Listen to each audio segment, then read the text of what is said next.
El universo cuántico mecánico. Llegamos casi al final de nuestro largo viaje a través de toda la física. Y debo decirles que tengo que hacer una confesión embarazosa. Y es que aún no tenemos todas las respuestas. Sabemos que en una escala muy pequeña el mundo está gobernado por las leyes de la mecánica cuántica. Y también sabemos que a escala cósmica muy grande el mundo está gobernado por la teoría general de la relatividad. Cuando esas dos grandes teorías se examinan muy cuidadosamente, se encuentra que no son completamente compatibles entre sí. Y esto significa que aún no conocemos las últimas reglas del juego. Pero mis amigos que trabajan en ese problema son muy optimistas. Presienten que muy pronto tendremos las ecuaciones definitivas que describan todo lo que ocurre en el universo. Podrán suponer que ese será el fin de la física. Cuando llegue el momento en que se hayan escrito las ecuaciones definitivas, todos los físicos podrán hacer sus maletas e irse a casa para hacer algo útil, como arreglar un grifo o algo por el estilo. Imaginen lo que tendríamos que hacer si tuviéramos esas ecuaciones definitivas del universo. Presumiblemente serían ecuaciones muy difíciles, probablemente ecuaciones diferenciales. Y no sería posible escribir todas las soluciones tan solo con lápiz y papel. Se necesitaría un ordenador muy grande. Un gran ordenador que arrojaría una inmensa cantidad de datos. Una información que nos daría todas las posibles soluciones a esas ecuaciones definitivas. Y ese sería verdaderamente el fin de la física, porque tendríamos todas las soluciones de las ecuaciones definitivas del universo. Bien, el hecho es que todo eso no nos serviría para nada. Porque esas soluciones serían necesariamente al menos tan complicadas como el propio universo. Y para eso ya tenemos el universo. No aprenderíamos nada absolutamente con todo eso. La verdadera tarea de los físicos no es descubrirlo todo. La verdadera tarea es entenderlo. Es averiguar cómo unas cosas están relacionadas con otras. Es desarrollar una forma de intuición adiestrada que nos permita comprender en cualquier fenómeno dado lo que es importante y lo que no lo es. Lo que queremos saber es por qué las cosas funcionan del modo que lo hacen. En la física la mayor parte del trabajo, no piensen que consiste en encontrar cómo funciona todo. Consiste en hacer lo contrario exactamente. En ir separando lo sencillo de lo complicado. En hacer aproximaciones. En hacer estimaciones. En profundizar a través de las dificultades para llegar a dominar las características esenciales de cualquier fenómeno dado. Hoy echaremos una mirada atrás una vez más para ver cómo se ha realizado todo esto.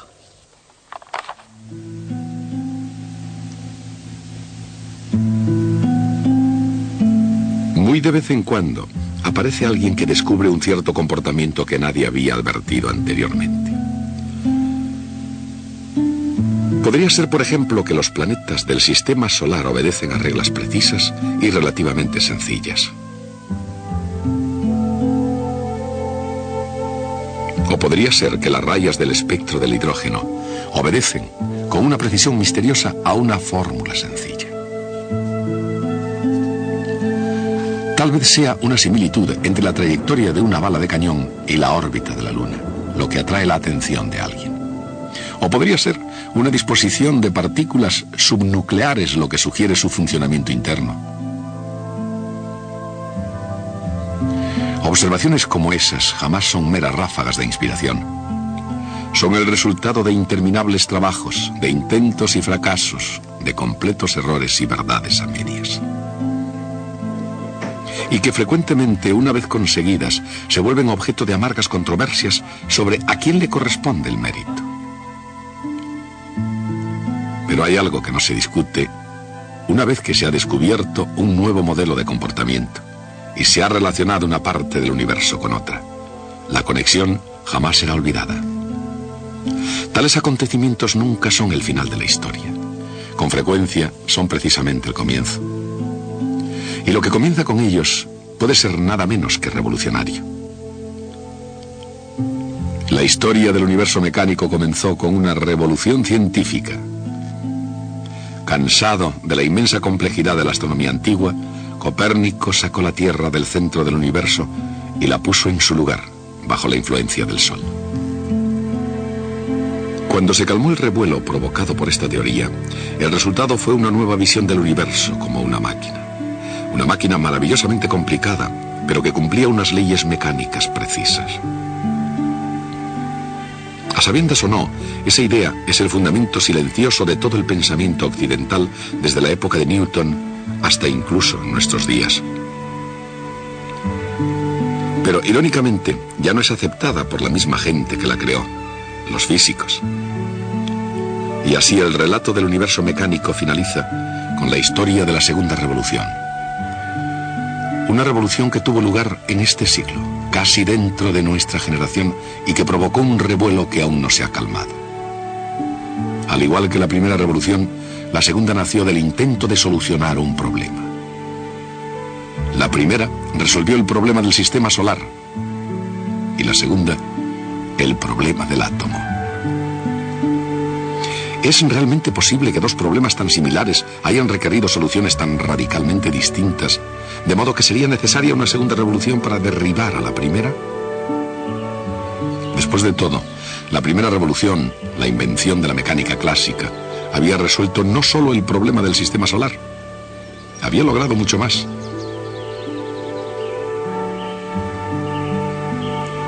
Para empezar, parecía reducir todos los fenómenos de los cielos y de la tierra a la única ecuación.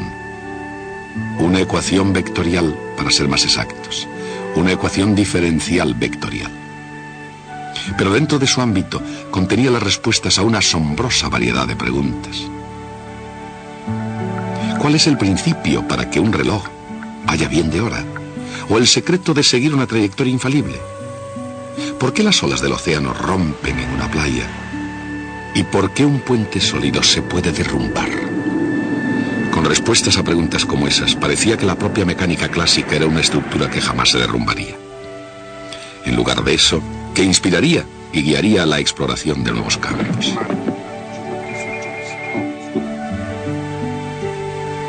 Y a la larga, ninguna expedición sería más fructífera o impactaría con mayor fuerza que el estudio de la electricidad.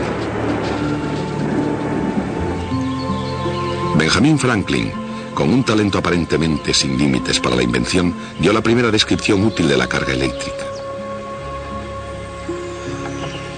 Y así proporcionó la primera explicación de un extraordinario invento del siglo XVIII llamado la botella de Leyden. Por supuesto, una revolución, aunque no sea del tipo científico, separaba a Michael Faraday de Benjamin Franklin. Sin embargo, Faraday y Franklin tenían mucho en común. Compartían una ignorancia casi perfecta de las matemáticas, una insaciable curiosidad por la naturaleza, especialmente la naturaleza de la electricidad, y una participación verdaderamente considerable de genialidad. Y eso es justo lo que se necesitó para relacionar las cargas eléctricas con las líneas de fuerza. El concepto de líneas de fuerza incluiría, por suerte, también el magnetismo. Y cuando Michael Faraday se enfrentó a la cuestión de cómo poder utilizar el magnetismo para crear electricidad, su respuesta, la inducción electromagnética, pondría al mundo bajo un estado constante de flujo variable. Nadie captó el significado del flujo variable mejor que James Clerk Maxwell. Maxwell tenía un secreto y un dilema a la vez. El secreto era que oculta detrás de las fuerzas entre cargas eléctricas y detrás de la fuerza magnética entre corrientes eléctricas estaba nada menos que la propia velocidad de la luz esperando ser descubierta. El dilema era que, a pesar de toda la elegancia y la fuerza de las leyes de la electricidad y del magnetismo, las leyes de Gauss, de Ampère y de Faraday, había algo que faltaba.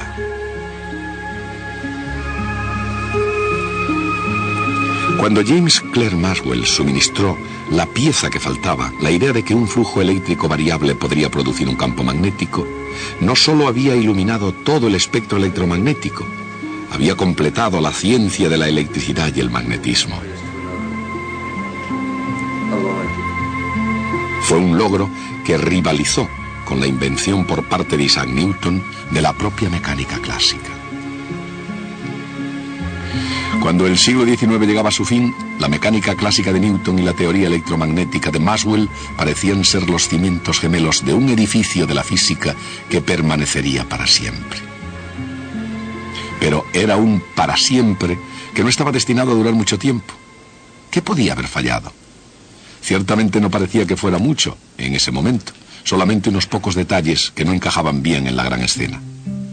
Por ejemplo, Albert A. Michelson había construido un dispositivo maravilloso para medir el movimiento de la Tierra mediante el estudio de los cambios de unas franjas de luz. Todo lo que se podía esperar era un pequeño cambio en la figura. Pero cuando Michelson giró su interferómetro en el viento del éter, en lugar del pequeño cambio que esperaba, no se produjo absolutamente ninguno. Luego estaba el curioso caso de Max Planck. Su problema era explicar el color de un cuerpo caliente brillante. Para resolver este problema necesitó introducir una nueva constante. Era una constante muy pequeña. De hecho, Planck tenía la esperanza de que se anularía por completo, pero no se anuló. Y luego estaba la extraña historia de Ernest Rutherford. Cuando bombardeó una fina chapa de oro con rayos alfa ordinarios, el experimento funcionó casi perfectamente. Casi todos los rayos alfa pasaban a través de chapa, justo como se había supuesto. Solo unos pocos rebotaban. Pero, ¿cómo podía ser eso? Ni tan siquiera uno debería rebotar. Partiendo de esos comienzos modestos surgió la nueva revolución y nadie jugó un papel más importante que el joven Albert Einstein. En el mundo de la física, el año 1905, año en el que el joven Einstein presentó su tesis doctoral, será recordado a la par que el año 1665. Año en el que el joven Isaac Newton huyó a Lincolnshire para escapar de la peste que asolaba Londres y completó lo que fue quizás su trabajo más importante. Pero a diferencia de Newton, que utilizaba su pacífico retiro para encontrar las respuestas a las revolucionarias preguntas del pasado, Albert Einstein, en 1905, hizo descubrimientos que hicieron poner en marcha la nueva revolución. El problema del interferómetro de Michelson podía resolverse, como demostró Heinrich Lorentz, si diferentes observadores medían diferentes tiempos y diferentes distancias. Pero Albert Einstein fue más lejos combinando espacio y tiempo en un continuo sin fisuras. Y la teoría especial de la relatividad de Einstein de 1905 fue solo el primer paso, no el último. Pretendiendo explicar el viejo misterio de la ley de la caída de los cuerpos, Einstein concluiría más tarde que el propio espacio, o más bien, el propio espacio-tiempo estaba curvado, dando así un nuevo giro a la ley de la inercia, una nueva explicación de la fuerza de la gravedad y una nueva teoría del cosmos. Pero nos estamos adelantando en nuestro relato. Volvamos a 1905. Albert Einstein también se dio cuenta de que tenía un modo de explicar algo llamado efecto fotoeléctrico. ¿Por qué la luz ultravioleta descargaría una placa metálica cargada eléctricamente? Lo haría si la luz llegaba en paquetes cuya energía dependiera de la frecuencia, de acuerdo con la fórmula de Max-Planck. La idea puede haber parecido bastante inocente, pero en realidad no ha habido jamás un manifiesto más revolucionario. Un siglo antes, Thomas Young había sido el primero en justificar el fenómeno de la interferencia, probando de una vez por todas que la luz era una onda. A finales del siglo XIX, la teoría de Maxwell había explicado lo que ocurre cuando cargas eléctricas crean ondas luminosas que se propagan en el vacío. Pero Pero el mundo de la física apenas se había sentado a descansar para gozar de su triunfo cuando Albert Einstein, negándose a cabalgar sobre la cresta de la ola, dijo que la luz podría estar formada por partículas. Eso provocó que la revolución comenzara en serio. Provocó a Ernest Rutherford, el cual desde el momento en que se dio cuenta de que algunos rayos alfa rebotaban en la plancha de metal, eran exactamente revoluciones lo que tenía en mente.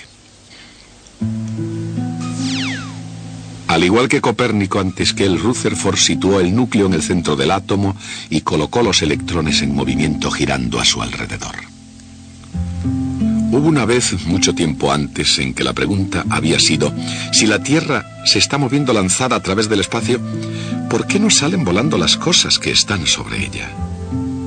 Ahora la pregunta era: si el electrón es acelerado constantemente, cayendo eternamente en su órbita alrededor del núcleo, ¿por qué no irradia su energía orbital y cae al núcleo?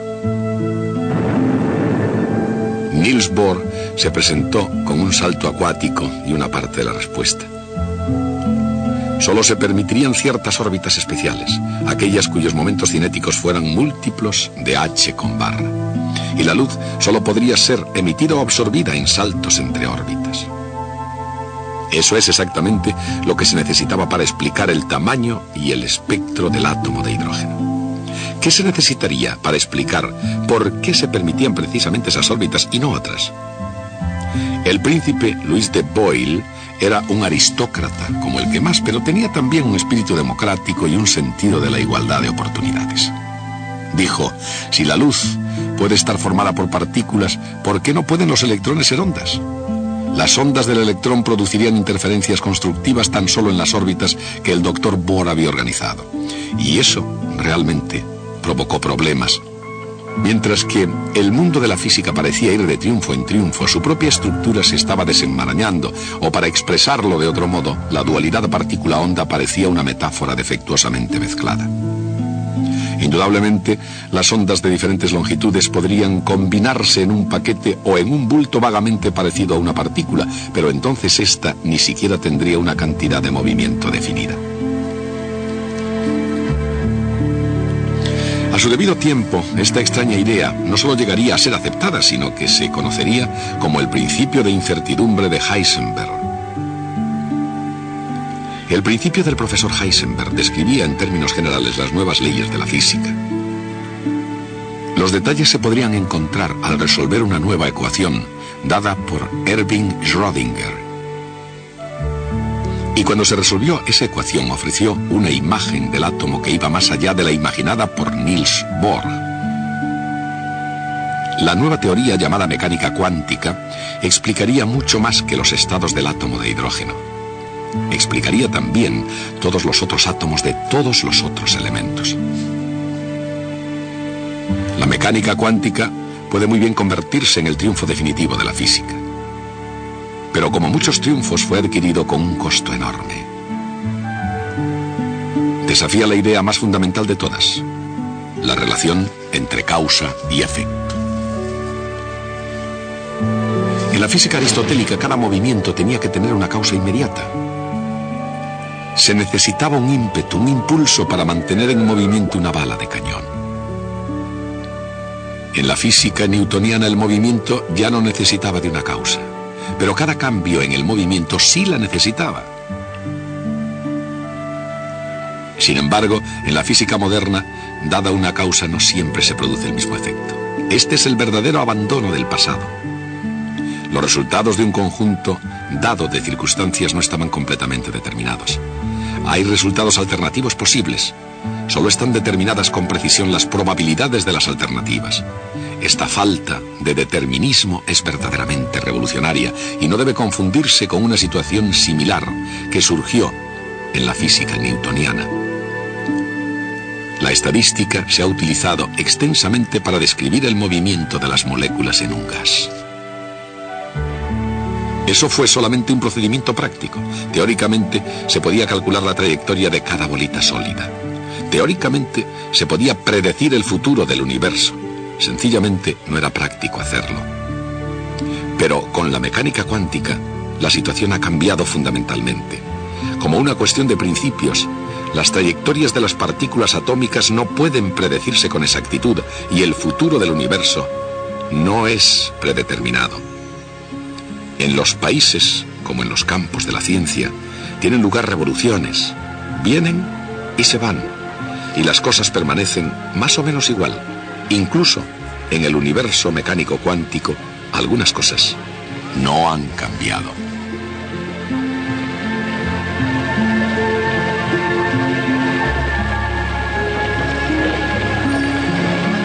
La energía se conserva, como siempre lo hizo. Y así la cantidad de movimiento. Y también el momento cinético.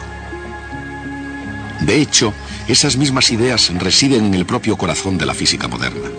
Por ejemplo, en la teoría de la relatividad se conserva la cantidad de movimiento, aun cuando eso signifique que la masa debe aumentar con la velocidad. Y es precisamente por eso que energía es igual a m por c al cuadrado. Incluso Niels Bohr, a pesar de su audacia, no desafió la idea de que la energía se conserva siempre.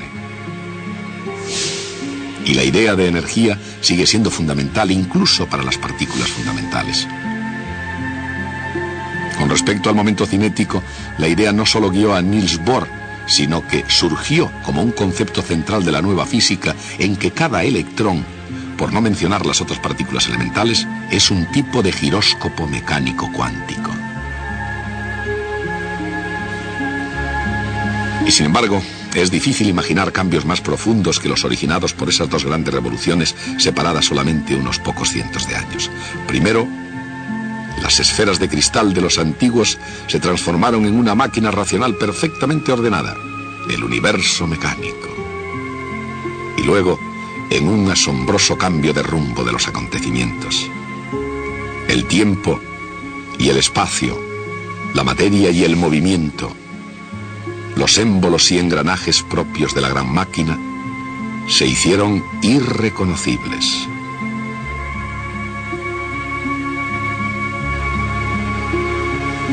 Bienvenido al universo mecánico cuántico.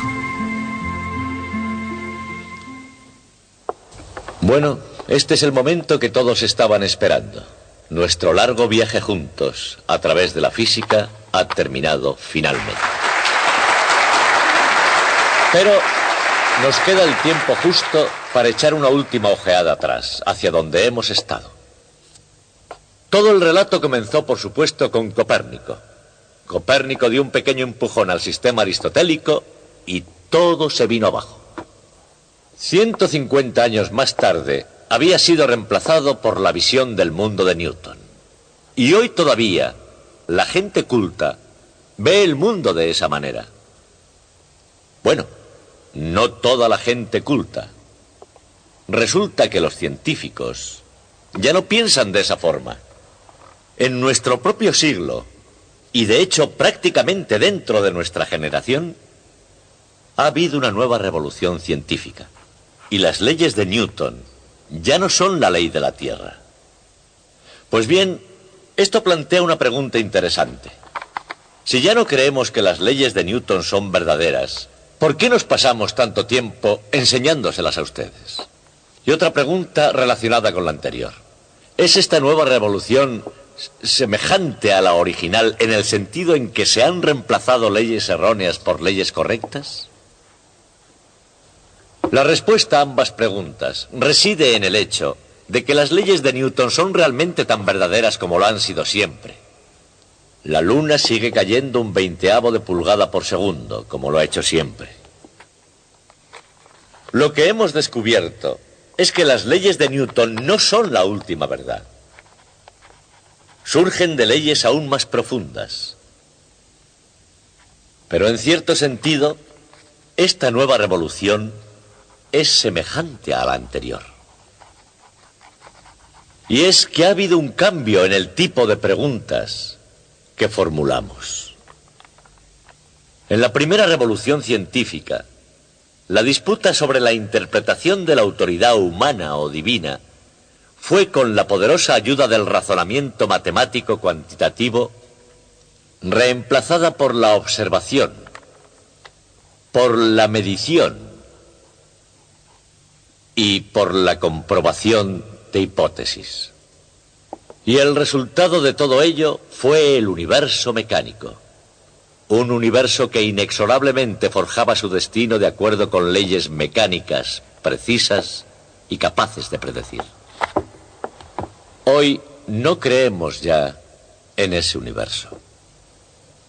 Si yo conozco la posición exacta de una partícula en un cierto instante, yo no puedo tener idea de a dónde va o a qué velocidad va. Y esa pregunta no es en absoluto diferente a preguntarse, a decir, muy bien, no se sabe a dónde va, pero ¿realmente va? Esa es precisamente la clase de pregunta científicamente sin significado. Esa es la naturaleza del mundo en que vivimos. Ese es un universo mecánico cuántico. Y hoy no puedo decirles hasta el próximo día. Hoy lo que les digo es adiós y buena suerte.